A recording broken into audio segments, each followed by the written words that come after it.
সকলকে স্বাগত digital mentor চ্যানেলে। আমি আপনাদের সাথে বিশ্বনাথ। আজ আলোচনা করব ছাত্র বন্ধুরা মাধ্যমিক ভৌতবিজ্ঞান বিষয়ের রাসায়নিক গণনা এই অধ্যায়ের কয়েকটি গুরুত্বপূর্ণ সংক্ষিপ্ত প্রশ্নোত্তর, যার প্রতিটি প্রশ্নের মান 2। ইতিপূর্বে ডিজিটাল মেন্টর চ্যানেলে তোমরা রাসায়নিক গণনা এই অধ্যায়ের ইম্পর্টেন্ট এসিকিউ অর্থাৎ গুরুত্বপূর্ণ অতি সংক্ষিপ্ত প্রশ্নোত্তরের পর্বটি তোমরা নিশ্চয়ই দেখেছো, আর যারা এখনও দেখোনি তারা দেখে নেবে। সেখানেও এই অধ্যায়ের বেশ কয়েকটি গুরুত্বপূর্ণ অতি সংক্ষিপ্ত প্রশ্নোত্তর নিয়ে আলোচনা করেছি।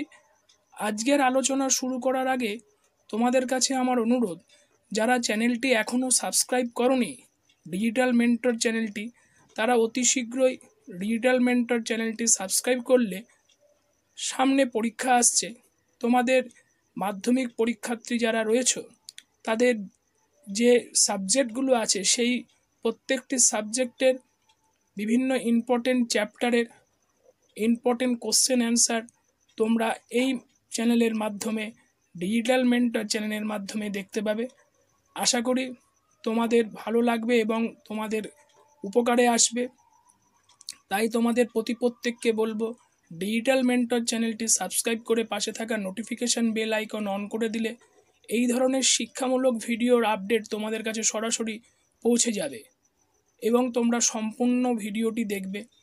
ভিডিওটি ভালো লাগলে লাইক করবে এবং বন্ধুদেরকে শেয়ার করবে, এবং কোনো জায়গা বুঝতে যদি তোমাদের অসুবিধা হয় তোমরা সেই জায়গায় কমেন্ট বক্সে তোমরা লিখবে। আমি আমার তরফ থেকে সেই কমেন্টসের রিপ্লাই দেওয়ার চেষ্টা করব। শুরু করছি আজকের আলোচনা, মাধ্যমিক ভৌতবিজ্ঞান রাসায়নিক গণনা।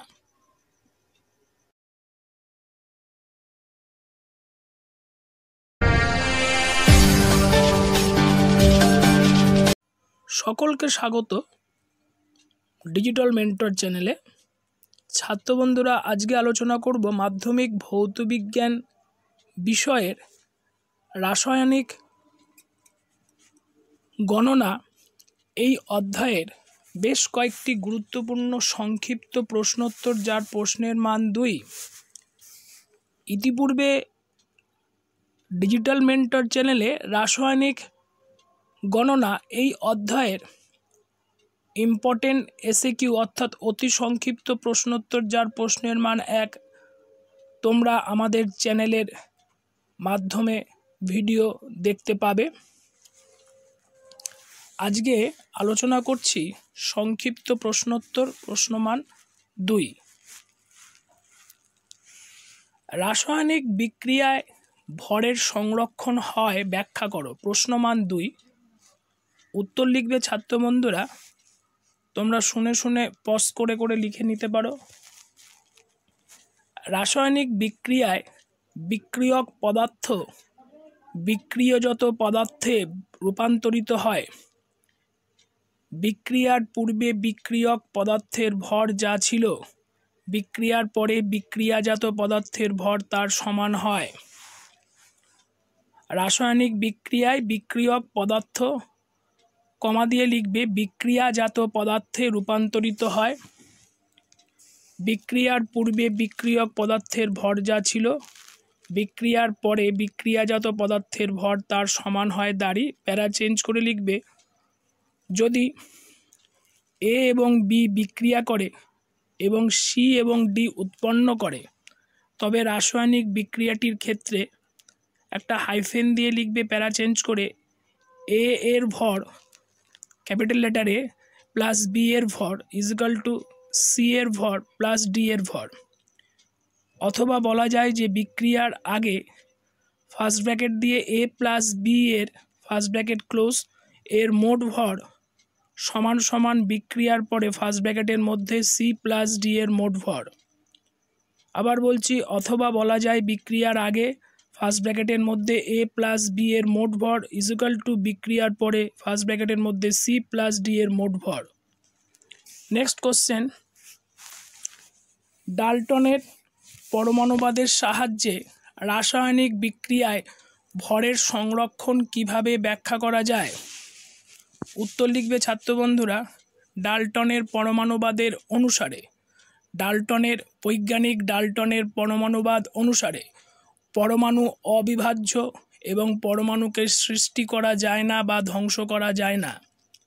তাই রাসায়নিক বিক্রিয়ার আগে এবং পরে পরমাণুগুলি অপরিবর্তিত থাকে ও মোট পরমাণুর সংখ্যাও অপরিবর্তিত থাকে। এর ফলে বিক্রিয়ক পদার্থের মোট ভর কমা দিয়ে লিখবে বিক্রিয়াজাত পদার্থের মোট ভরের সমান হয়। অর্থাৎ রাসায়নিক বিক্রিয়ায় ভরের সংরক্ষণ হয়। পরবর্তী প্রশ্ন, অ্যাসিড মিশ্রিত জলের তড়িৎ বিশ্লেষণের ফলে ভরের সংরক্ষণ সূত্র লঙ্ঘিত হয় কিনা ব্যাখ্যা করো। উত্তর লিখবে ছাত্র বন্ধুরা অ্যাসিড মিশ্রিত জলের তড়িৎ বিশ্লেষণের ফলে জল বিশ্লিষ্ট হয়ে অ্যাসিড মিশ্রিত জলের তড়িৎ বিশ্লেষণের ফলে জল বিশ্লিষ্ট হয়ে হাইড্রোজেন ও অক্সিজেন গ্যাস উৎপন্ন করে। দিয়ে লিখবে তারপরের লাইন, তড়িৎ বিশ্লেষণ প্রক্রিয়াটি যদি একটি বদ্ধ ফ্লাস্কে করা হয় তবে দেখা যাবে তড়িৎ বিশ্লেষণের আগে এবং পরে ভরের কোনো পরিবর্তন হয় না।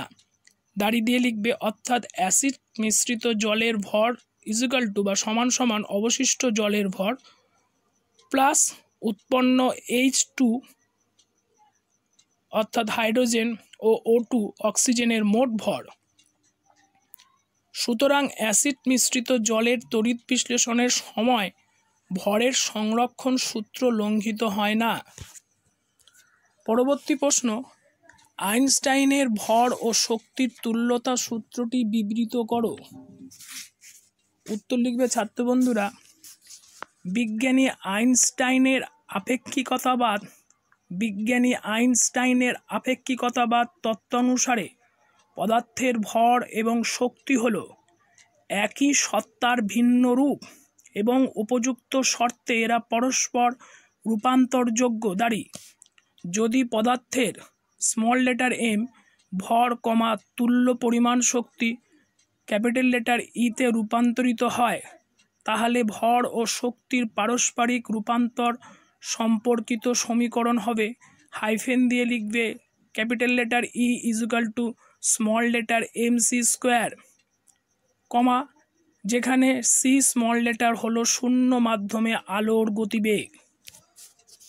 পরবর্তী প্রশ্ন, ছাত্র বন্ধুরা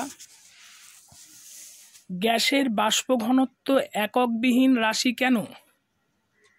উত্তর লেখার আগে ছাত্র বন্ধুরা তোমাদের কাছে অনুরোধ, যারা এখনও ডিজিটাল মেন্টর চ্যানেলটি তোমরা সাবস্ক্রাইব করোনি, ডিজিটাল মেন্টর চ্যানেলটি তোমরা দেখছো, চ্যানেলটি সাবস্ক্রাইব করবে এবং পাশে থাকা নোটিফিকেশান বেল আইকন অন করে দিলে এই জাতীয় শিক্ষামূলক ভিডিওর আপডেট তোমাদের কাছে পৌঁছে যাবে এবং তোমরা সম্পূর্ণ ভিডিওটি দেখবে।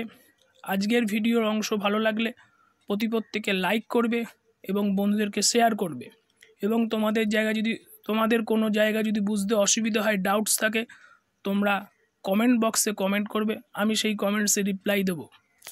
উত্তর লিখবে কোনো গ্যাসের বাষ্প ঘনত্ব, পরের লাইনে লিখবে সমান চিহ্ন দিয়ে মাঝখানে একটা সরল রেখা লিখে ওপরে লিখবে নির্দিষ্ট উষ্ণতা ও চাপে নির্দিষ্ট আয়তন গ্যাসের ভর, সরল রেখার নিচে লিখবে সম উষ্ণতা ও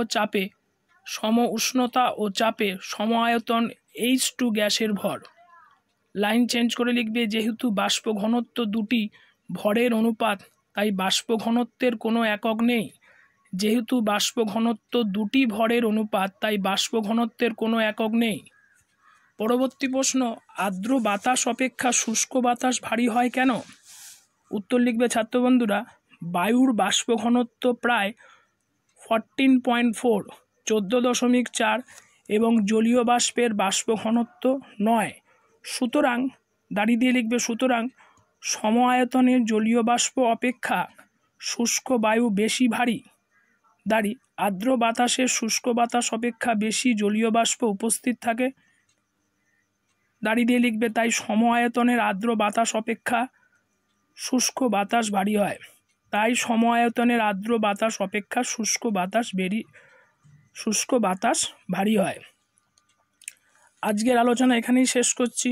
আজকের আলোচনার অংশ তোমাদের ভালো লেগে থাকলে প্রত্যেকে একটি করে লাইক করবে এবং ডিজিটাল মেন্টর চ্যানেলটিকে যারা সাবস্ক্রাইব করেছো তাদেরকে অসংখ্য ধন্যবাদ। ভালো থাকবে, সুস্থ থাকবে।